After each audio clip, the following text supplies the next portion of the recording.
Hey guys, നിങ്ങൾ ഈ video ഉണ്ടോ? എൻ്റെ മോള് ചെയ്ത ഒരു വീഡിയോ ആണ്. അപ്പം എന്താ വെച്ചാൽ അവൾക്കും ഇഷ്ടമാണ് ജെല്ലി മുട്ടായി. എനിക്ക് ഭയങ്കര ഇഷ്ടമാണ്. ഞാൻ പണ്ട് ചെറുതിലൊക്കെ ഭയങ്കരമായിട്ട് തിന്നൊരു മിഠായിരുന്നു. അപ്പോൾ ഞാൻ എൻ്റെ മക്കളോട് പറയും അതിപ്പോൾ ഇനി കഴിക്കരുത്. ഞാൻ കുറേ വീഡിയോസിൽ കണ്ടിട്ടുണ്ട് ജെല്ലിൻ്റെ ഉള്ളിൽ ഒരു ഗമ്മ് പോലത്തെ സംഭവം ഉണ്ട് എന്നുള്ളത്. അപ്പോൾ നമ്മൾ വാങ്ങിച്ചു. അത് നമുക്ക് ചെയ്ത് നോക്കാൻ വേണ്ടിയിട്ടുള്ളതാണോ എന്നറിയാൻ വേണ്ടിയിട്ട്. അപ്പോൾ നമ്മളത് ചെയ്ത് നോക്കി ഗൈസ്. കണ്ടിട്ട് ഞെട്ടിപ്പോയി. നല്ല സാധാരണ നമ്മൾ എന്താ പറയുക, നമ്മൾ ഒട്ടിക്കുന്ന ഗമ്മ് തന്നെ ആയിരുന്നു ഗൈസ്.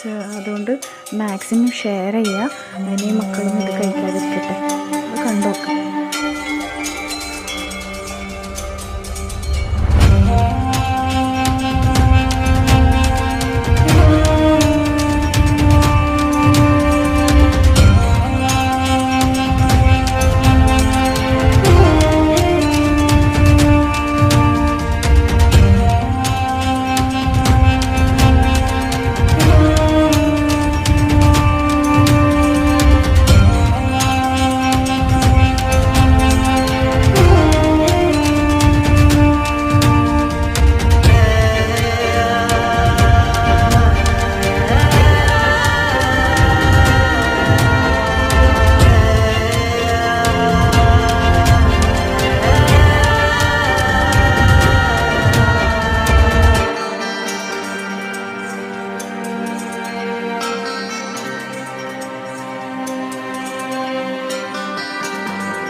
അപ്പോൾ വീഡിയോ ഇഷ്ടമായി ലൈക്ക് ചെയ്യാനും ഷെയർ ചെയ്യാനും സബ്സ്ക്രൈബ് ചെയ്യാൻ മറക്കല്ലേ. നെക്സ്റ്റ് വീഡിയോ കാണുന്നവരെ ടാറ്റാ ബൈ.